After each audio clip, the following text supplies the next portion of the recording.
Most people assume the Book of Revelation is a straightforward prediction of the end of the world, but it isn't as simple as that. Think about that for a second. How can one book, written in symbols, visions, and coded imagery, produce so many different interpretations across history?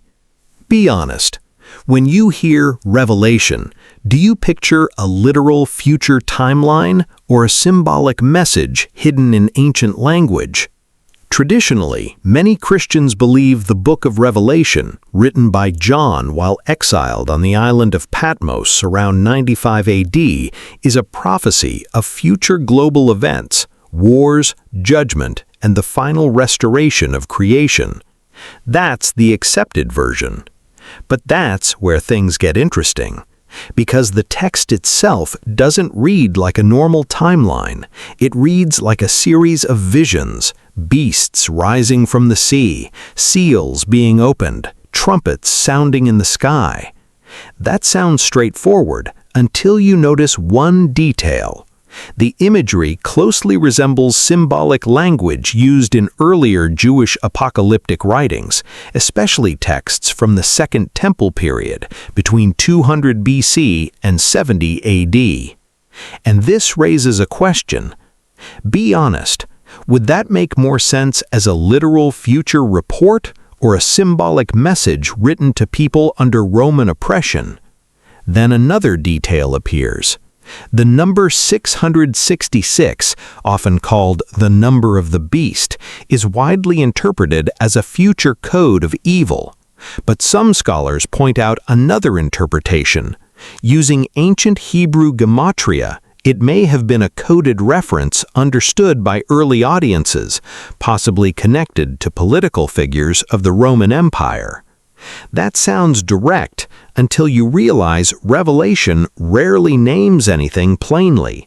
Everything is wrapped in symbols. And this is where the story changes.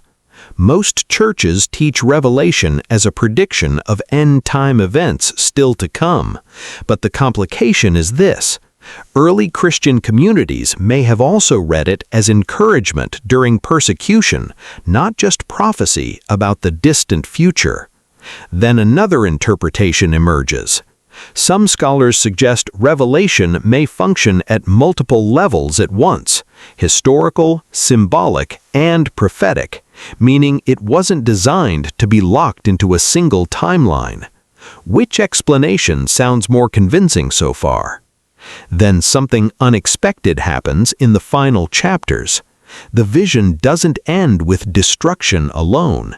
It ends with a new city descending, described in detail: gates, foundations, measurements, order. But here's the tension. Is this describing a physical future city or a symbolic picture of restored harmony between heaven and earth? That single detail raises a bigger question. If Revelation was meant only as a prediction, then why does it rely so heavily on symbolism drawn from past struggles, past empires, and past human fear? And if it was symbolic, then why does it end with such a concrete vision of a renewed reality? So maybe the real question isn't whether Revelation is literal or symbolic. Maybe it's why this ancient book has survived nearly 2,000 years and still forces every generation to reinterpret it again. So tell me, is Revelation a roadmap of the future, a coded message for the past, or something deeper that refuses to fit into just one meaning?